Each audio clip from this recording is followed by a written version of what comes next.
இன்றைய ஆத்மீக தேன். இன்ற தினத்தின் தியானத்திற்காக உங்களுக்காக சங்கீதம் 128 1-2 கர்த்தருக்கு பயந்து அவருடைய வழியில் நடக்கிறவன் எவனோ அவன் பாக்கியவான். உன் கைகளின் பிரயாசத்தை நீ சாப்பிடுவாய், உனக்கு பாக்கியமும் நன்மையும் உண்டாகும்.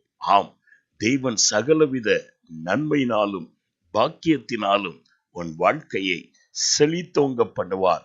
அவருடைய நன்மை நம்முடைய வாழ்க்கையில் வரும் பொழுது காணப்படுகிற எல்லா வறட்சிகளும் நீங்கும். வறட்சியான நாட்களிலும் நம்மை 100 மடங்கு ஆசீர்வாதத்தினால் செழித்தோங்க பண்ணுவார்.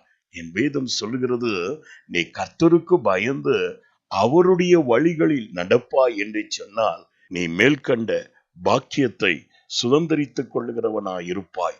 யூதயா தேசத்தின் ராஜாவாகிய யோசபாத் கர்த்தருடைய வழிகளிலே மிகுந்த உற்சாகம் உள்ளவனாய் இருந்தபடியால் என் தேவனாகிய கர்த்தர் அவனை மிகவும் பெரியவனாய் உயர்த்தினார்.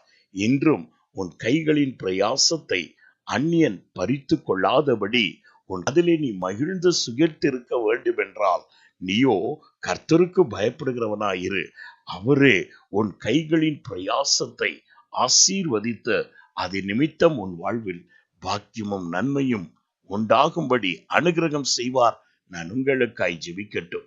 எங்களை அதிகமாய் நேசிக்கும் அன்புள்ள பிதாவே, ஆண்டவரே, பயபக்தியோடு என்னோடு இணைந்து ஜெபிக்கிற ஒவ்வொரு பிள்ளைகளுடைய வாழ்க்கையில நன்மைகளை வர்ஷிக்க பண்ணும். அவர்கள் கையிடும் எல்லா வேலைகளையும் அவர்களுக்கு வாய்க்க பண்ணுங்க ஐயா. நன்மை உம்முடைய பிள்ளைகளை தொடர்ந்து பற்றி கொள்வதாக.